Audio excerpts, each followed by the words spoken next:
बिस्मिल्लाहिर्रहमानिर्रहीम। अस्सलाम वालेकुम दोस्तों, कल छोटी जी अज तुहानू बाबा सुनाउंदा, ताड़ी हसी नहीं रुकेगी।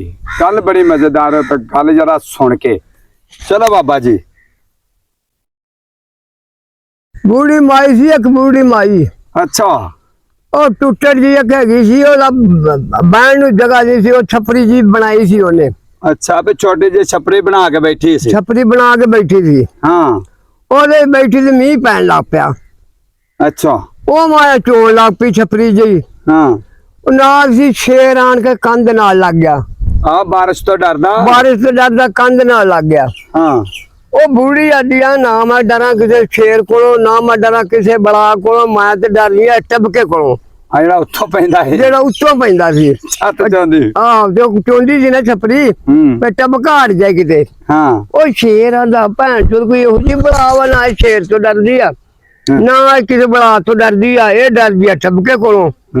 और तेरे का जट सी, ओदी खोती गुआची सी। अच्छा, ओ फोटा ओदे हाथ च जो खोती लभदा फिरे। रात ही। रात ही ते मीह पैन दिया वा, ते कोई फड़ के ना लै जाए।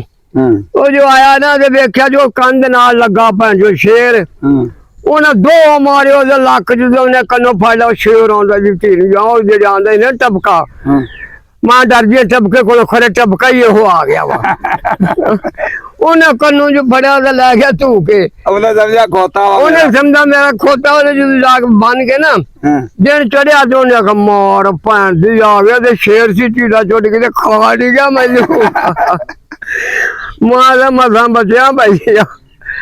ਦੋਸਤੋ ਬਾਬੇ ਦੀ ਗੱਲ ਸਮਝਣ ਵਾਲੀ ਗੱਲ ਆ ਵੀ ਅਣਜਾਣੇ ਦੇ ਵਿੱਚ ਹਨੇਰੇ ਦੇ ਵਿੱਚ ਬੰਦਾ ਦਲੇਰ ਹੋ ਜਾਏ ਤਾਂ ਜੀ ਕਰ ਭਾਣਾ ਟੱਕਰ ਲੈ ਲਵੇ।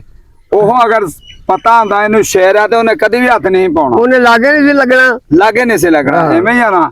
ਔਰ ਆਹ ਅਣਜਾਣੇ ਦੇ ਵਿੱਚ ਉਹ ਸ਼ੇਰ ਨੂੰ ਵੇਲਾ ਕੰਨੋਂ ਫੜ ਕੇ ਤੇ ਲੈ ਗਿਆ। ਸ਼ੇਰ ਵੀ ਡਰ ਗਿਆ, ਉਹਨੇ ਪਤਾ ਨਹੀਂ ਇਹ ਕੀ ਬੁਲਾਵਾ। ਬੁੜੀ ਜੋ ਆਖਣ ਦੀ ਟਬਕਾ, ਮੈਂ ਡਰਦੀ ਟਬਕੇ ਕੋਲੋਂ। और टपके तो डरिया शेर वेला बंदा मार के सतिया ते ला गया। दोस्तों वीडियो अच्छी लगे लाइक कमेंट शेयर जरूर करना। पाकिस्तान जिंदाबाद।